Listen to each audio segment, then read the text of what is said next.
La for, hit for none. All the time. La for, hit for none. For Islam stand for peace.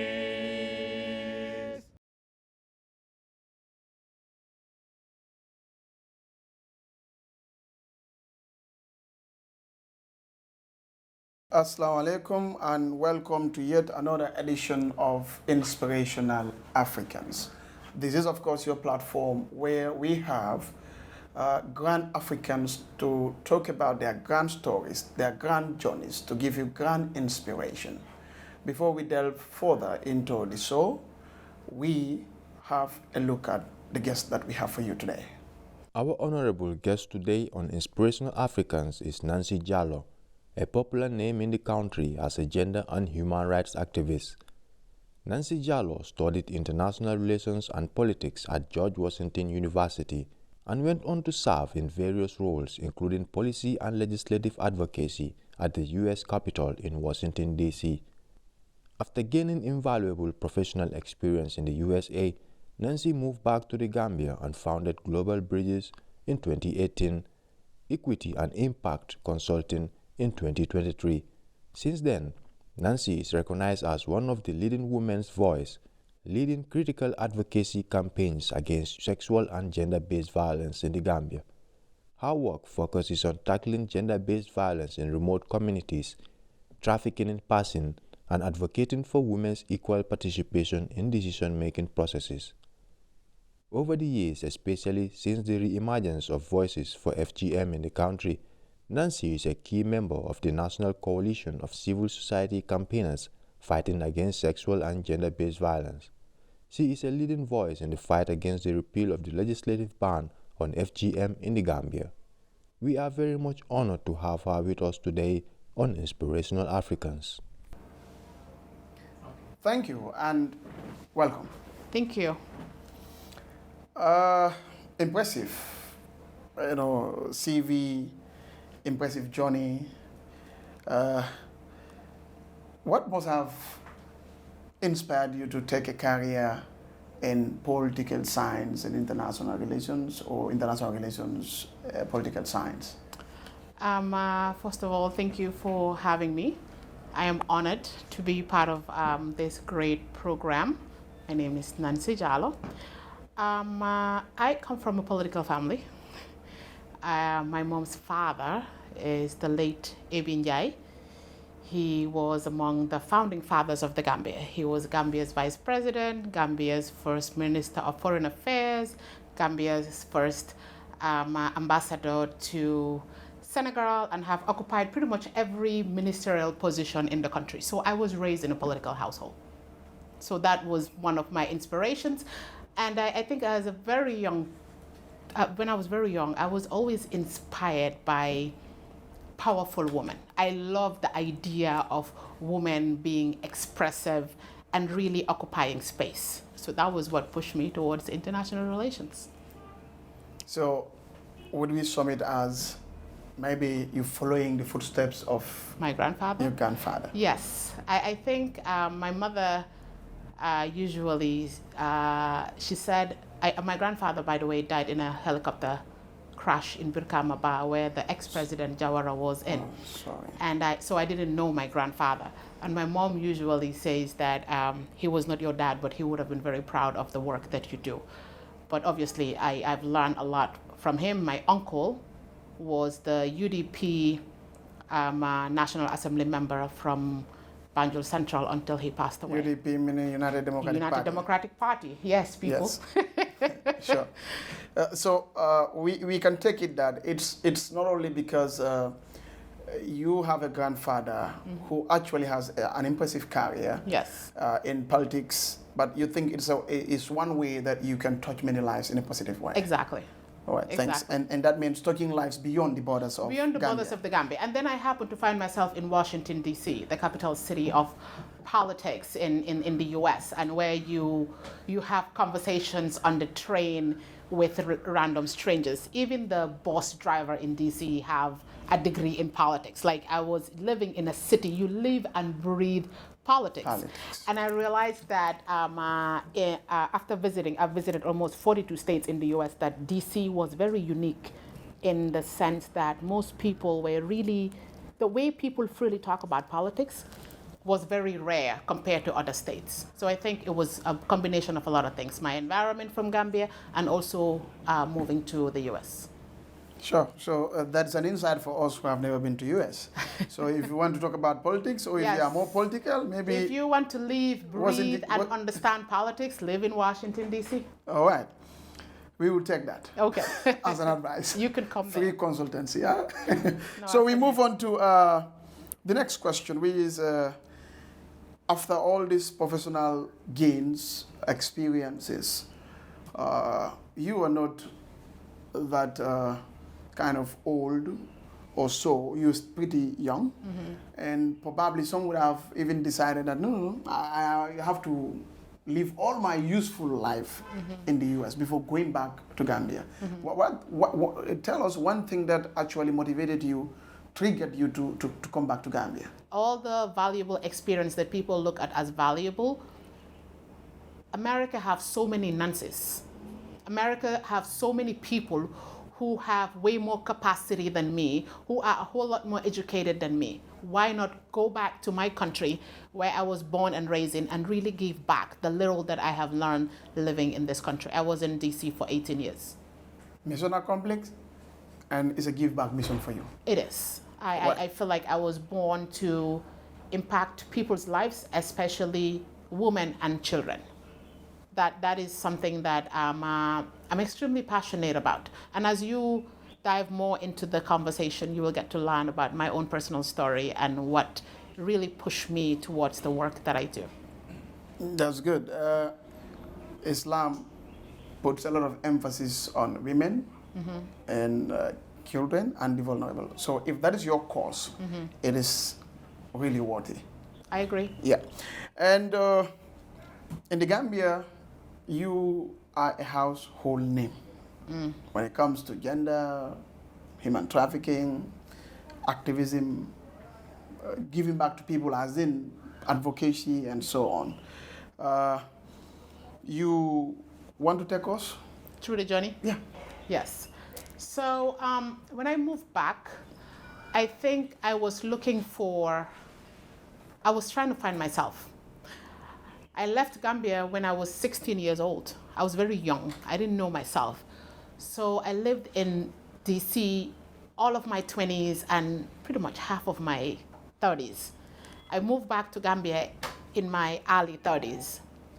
None of my friends live here. I've never lived here as an adult. The culture was very different from what I was used to. In DC, I lived on my own. My mom would come around for like a few weeks and she's gone. So pretty much I was the captain of my own ship. There was nobody watching me. So the sense of independence that I had, I think I struggled a little bit when I moved back to find it in a country where I felt like all eyes were on me. I am home. People know me. People know my family. And I needed to act a certain way. And I really didn't know what I wanted to do. Gambia was going through a transition. We had a new government that I believe part of us really helped. A huge chunk of the diaspora have contributed to this change. We were all excited. But there was one thing that was very certain to me. I did not want to work for the government. That was not my role. And I was a new mother to a little boy. Somewhere along my journey, I got married and moved to Dubai. I lived in Abu Dhabi for 2 years. And then I moved back to Gambia with my baby. So there was just a lot going on. And through that process, I happened to be introduced to a survivor of human trafficking. She came to my house and she shared her story with me. Mind you, before I met her, the activism was that was already there because I was an activist fighting for human rights violations. But the gender card, I have always been a feminist, the core of who I am. Like you mentioned, Islam. Islam is a deen that empowers women. I am Muslim, my deen empowers me as a woman. So I think deen have something to do with it. My environment being in Washington, D.C., where I was surrounded by a lot of powerful women. So this lady approached me and told me her story, and I was broken For me, human trafficking, where? Where are they trafficking people? The first time I heard of human trafficking was me watching the news in the US where a young girl was trafficked, I think from North Carolina to Utah. For me, I thought human trafficking was an American, was a Western story. It wasn't an African story. So she's like, oh, and there are 60 something of us. Then I was like, oh my goodness. Then I contacted one of my very close childhood friends, Diro Taylor, who's now living in Germany. And we came together, we met these young ladies who were returned to Gambia from different Middle Eastern countries where they were trafficked. And I keep repeating, they changed my life. When I see these young girls who were trafficked to the Middle East, they've been exposed to everything that you could possibly think of. Rape, organ harvesting, every kind of gender-based violence. Yet still, they still maintain their faith. They were still strong. They wanted to fight. They wanted to help. And it makes the problems that I thought were so big very minute. That if these girls can go through all of this and still survive and still, you know what I mean, look forward to life and still be passionate about life, who am I to think that these little life problems that I had was even relevant? So I owe my drive and my passion to fight for young women from these girls who are survivors of human trafficking. So that must be something that was kind of traumatic? I wouldn't say it was traumatic. I think it was more, yes, I was shocked that Gambian girls were experiencing these kind of things, but it also opened my eye to a life beyond what I know. And I always say this, what differentiated me from those girls was opportunity. If they had the same opportunity that I have, they would not have been in the places. They left Gambia to find greener pastures. I left Gambia to find a greener pasture. It's just that our journeys were different. I graduated from high school. 3 weeks later, I moved to the US. You know, I was lucky enough to come from a family that was comfortable enough to afford the lifestyle that I had. If they have the same journey that I have, they will not have fallen victim to that. And human trafficking doesn't have a face. It does not have a face. You can come from a very wealthy family and still be a victim of trafficking. Depends on the social issues that are happening in the home. So yeah, I like I said, traumatic, I'm not sure that's the right word, but I have to say that these girls really inspired me. If not you, them at least. Yes, exactly. Yes, in 2018, you also founded a company by the name Global Bridge. Yes. Global Bridges. Global Bridges. Yes. All right. How did I come to that? Do you take us through that? Yes. And why that? And what are you doing? Okay. Global Bridges is actually a non-profit organization. My company's name is Impact and Equity. Global Bridges is a non-profit organization that I founded right after we work with the victims of human trafficking. It was about 60-something of them. They end up doing an IOM program. IOM is the International Office of Migration, called Migrants as Messengers, where they were used as really the architect of this program, where they've been to every single city, every single village up country, all over the country to sensitize people about the dangers of human trafficking. And all of us were trained by IOM to recognize TIP. TIP is trafficking in persons. We also work with the National Agency Against Trafficking in Persons, which is NATIP, to help come up with the national referral program in the Gambia. So after the girls started doing IOM, I decided that, okay, now they are good. Like these girls, they have been trained, they have had the psychosocial support. It's time for me to take a step back and focus on something else. And I realized that I really enjoy working with young women. That's when I came up with, I was like, you know what, I want to start a nonprofit organization that is focused on fighting gender-based violence, human rights violation, and really the girl child. I want to empower the girl child. I want my nieces, the little girl out in the street to really believe in herself. Because sometimes the environment that these people come from doesn't really empower them. So that was the whole idea behind Global Bridges. And first we work with the girls of human trafficking. The following year in 2019, I decided to focus on gender-based violence, which was domestic violence and rape, which was a huge issue in Gambia. I mean, you guys in the media, you write the stories. I get to meet these victims. I get to meet their families. African culture tends to shield perpetrators. That's how society is. When somebody does something, nañ ko sutural. But yet still, when somebody does something and we know we have evidence, then we run to religion. And I'm like, which religion are you running to? Because Islam is a deen that holds everybody accountable. It's a deen of accountability. Yet still, and I think the problem we have in Africa is mixing our culture with religion. But Islam alone does not condone rape. Islam alone have a very strict punishment for somebody who rape, especially an adult. There's no place for rape in Islam. There's no place for rape actually in any kind of religion. So that was the journey really for Global Bridges. Then I started doing, then I joined civil society. We started taking up the conversations, engaging National Assembly members, engaging all stakeholders, including government, to see how the Gambia can move from the issue of gender-based violence, sex tourism, rape, and all these issues, domestic violence. I work with a young woman whose husband ran her over with his car in their home.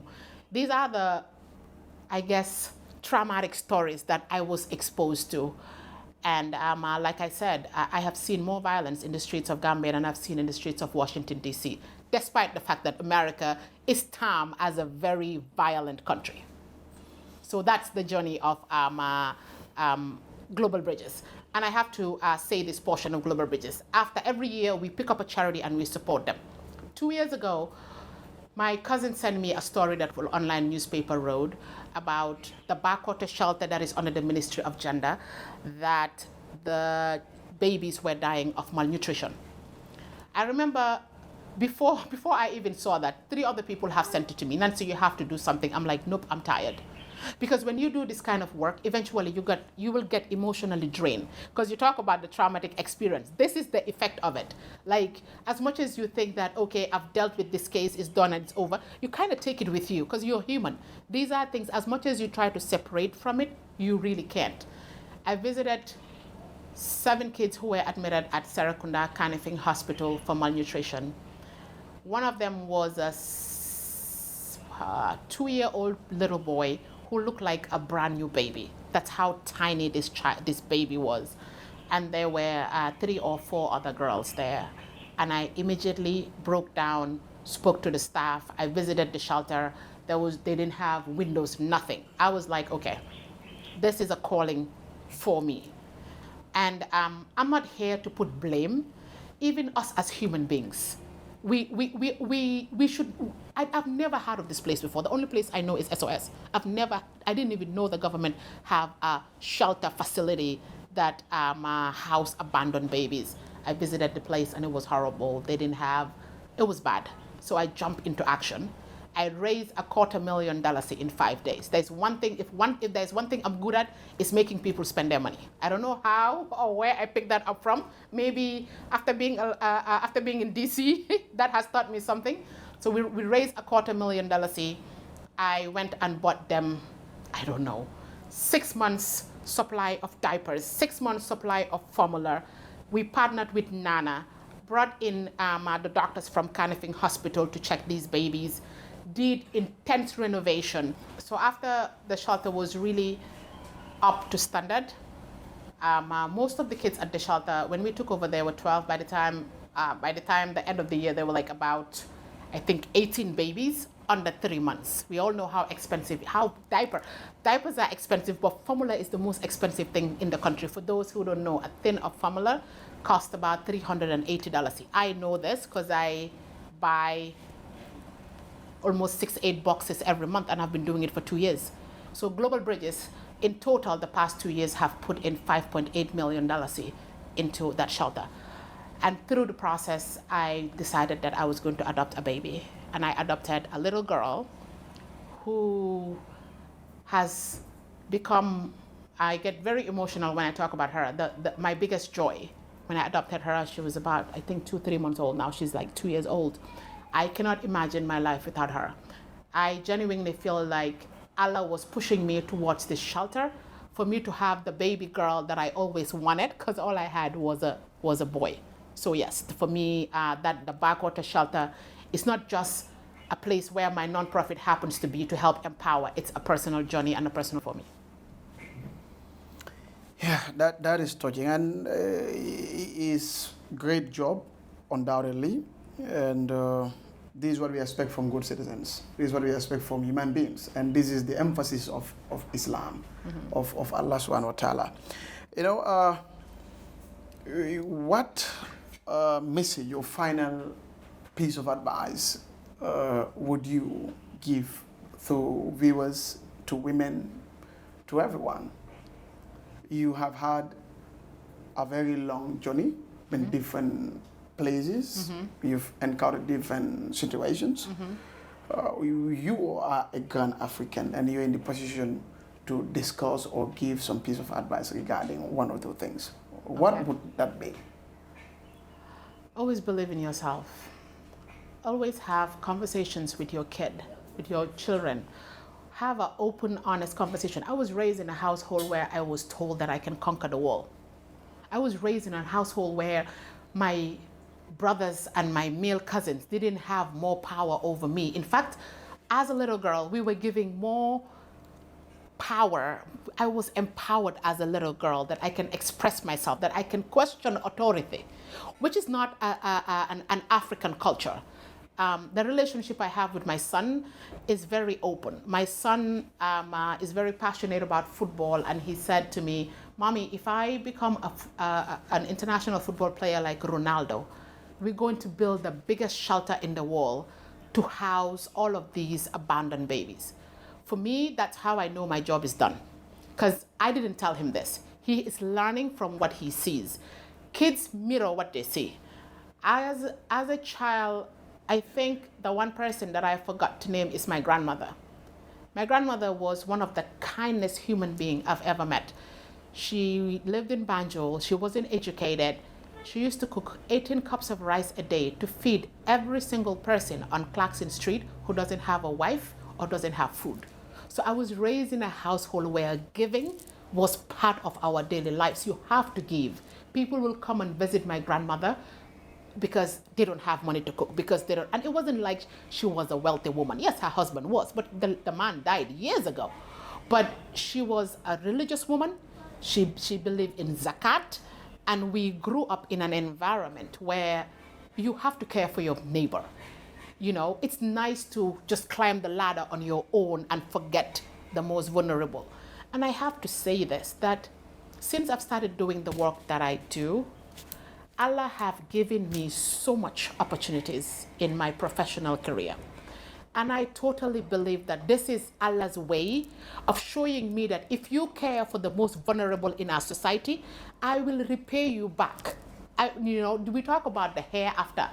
But for me, I believe that Allah doesn't even wait for us to die. He literally would repay you back. Either He would bless you with an amazing son or an amazing daughter who is so creative or talented in something, or He will bless you yourself. So the advice I have is always believe in yourself, and always think about those who are not as honored or as privileged as you are. Always look at those below you. Yes. And that would serve as a source of inspiration and of gratitude. Exactly. And be neighborly. Be neighborly. Yes. Be neighborly. Always check on your neighbors. And you would think that since I spent most of my life in the US, I wouldn't have that.